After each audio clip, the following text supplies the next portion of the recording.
9h30 sur Europe 1, le journal des médias avec Guillaume Janton. Bonjour, à la une ce matin, le député Front National Gilbert Collard répond à Michel Field qui accuse le parti de détourner les règles du temps de parole. Mardi cinéma de Laurent Ruquier relégué en deuxième partie de soirée et France 3 bouscule sa programmation suite à l'annonce de la candidature d'Emmanuel Macron à la présidentielle. On commence avec la réponse du député Front National Gilbert Collard à Michel Field qui accuse le parti de détourner les règles du temps de parole. Michel Field l'a annoncé la semaine dernière. France Télévisions compte interpeller le CSA pour dénoncer l'attitude du Front National qui, selon le groupe public, refuse les invitations de ses politiques pour concentrer leur présence sur les plateaux de télévision au mois de janvier, juste avant le passage à la période de campagne officielle. Des accusations qui n'ont pas manqué de faire réagir Gilbert Collard. Selon lui, ce n'est pas le Front National, mais Michel Field qui fait de la stratégie.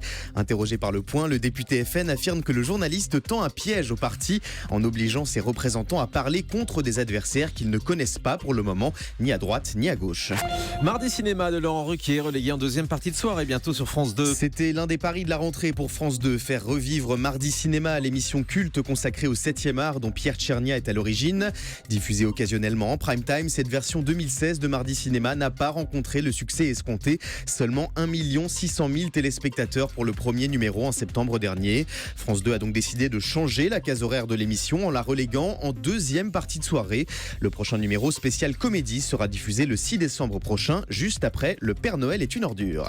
France 3 bouscule sa programmation suite à l'annonce de la candidature d'Emmanuel Macron à la présidentielle. La chaîne du service public se montre très réactive à l'actualité en surfant sur l'annonce de la candidature d'Emmanuel Macron dans la journée d'hier. France 3 avait dans ses cartons un documentaire consacré à l'ex-ministre de François Hollande, baptisé Emmanuel Macron, la stratégie du météore. Initialement prévu pour une diffusion le 5 décembre, la chaîne a décidé de bousculer sa grille et de programmer ce document dès lundi prochain en prime time. Par conséquent, l'émission Crime et Châtiment de Christophe Ondelat, prévue ce lundi, est décalée au 5 décembre prochain.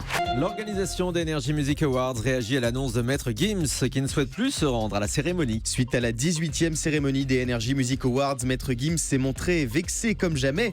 Dans un message publié sur les réseaux sociaux, le chanteur a annoncé qu'il ne souhaitait plus se rendre à la cérémonie musicale de TF1, visiblement très déçu de n'avoir reçu aucun prix lors de cette édition 2016 alors que ses titres cartonnent dans les charts.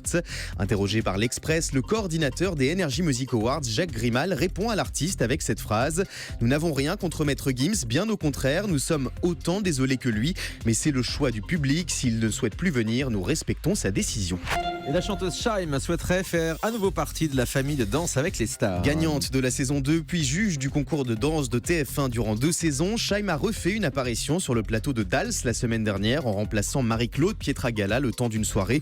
Et visiblement, l'ambiance de Danse avec les stars manque beaucoup à Shaim puisqu'elle a annoncé sur NT1 qu'elle souhaiterait faire à nouveau partie de l'émission et pourquoi pas dans un nouveau rôle. Cette aventure-là aussi, on en ressort jamais changé pour tous ceux qui l'ont vécu. Je reviendrai en tant que danseuse, ça c'est sûr, parce qu'il n'y a pas eu une année qui a été si excitante. Cette rencontre avec cette aventure et le fait de fouler le parquet tous les samedis, si je pouvais recommencer, je le referais mais tout de suite, quoi. Voilà, Shaim qu'on reverra donc peut-être bientôt dans Danse avec les stars. Encore une nouvelle émission culinaire en préparation pour M6. Après Top Chef, Objectif Top Chef, La meilleure boulangerie, Cauchemar en cuisine et j'en passe, M6 succombe une nouvelle fois à la folie des émissions culinaires avec un tout nouveau projet en préparation, un programme dédié à la pâtisserie baptisé La Crème de la Crème. Selon Télé 7 jours, il s'agit de l'adaptation d'un format anglais dans lequel des équipes de cuisiniers professionnels vont s'affronter en préparant des pâtisseries plus élaborées les unes que les autres. Aucune date de tournage ni de diffusion n'ont été communiquées pour l'instant. Ils ont déjà le meilleur pâtissier qui marche très bien, donc il y aura la crème de la crème, une nouvelle émission donc de pâtisserie bientôt sur la 6. Le magazine américain Forbes débarque en France. Le célèbre magazine consacré au milieu des affaires vient d'être lancé en France sur Internet avant de se déployer dans une version papier publiée chaque trimestre dès le printemps 2017. Selon Le Figaro, la rédaction du magazine Forbes France compte pour l'instant une dizaine de journalistes et de nombreux collaborateurs extérieurs. Forbes qui est connu pour ses nombreux classements des personnalités les plus influentes, les plus riches de l'année. Chaque saison, ils font ça et donc ça arrive en France. C-Star diffusera prochainement un documentaire consacré aux frérots de la Vega. Alors que le célèbre duo révélé dans The Voice a annoncé sa séparation il y a 15 jours, C-Star consacrera une soirée spéciale aux frérots de la Vega le 7 décembre prochain. Au programme, un documentaire inédit baptisé Des ombres et des lumières, la story des frérots de la Vega en prime time, suivi d'un concert à l'Olympia en deuxième partie de soirée. Oh my sweet darling, oh, don't go. Oh my sweet darling, don't go. Oh my sweet darling, no. profiter avant disparition. Ils ont annoncé qu'ils Bah, se c'est séparaient dommage les frérots de qu'ils la Vega. arrêtent, c'est bien ça. Alors, Bah ouais, ils vont c'est vrai que faire c'était pas mal comment les frérots de la Vega. maintenant ? Allez, on va terminer avec le chiffre du jour. 45 €, c'est la somme minimale à débourser pour assister au prochain concert de la troupe des Enfoirés à Toulouse du 18 au 23 janvier prochain. Les billets pour ce spectacle baptisé Mission Enfoirés seront mis en vente le 29 novembre. Et ce sera évidemment une bonne action puisque l'intégralité des recettes de ces concerts des Enfoirés vont au Resto du Cœur. Merci beaucoup Guillaume Janton.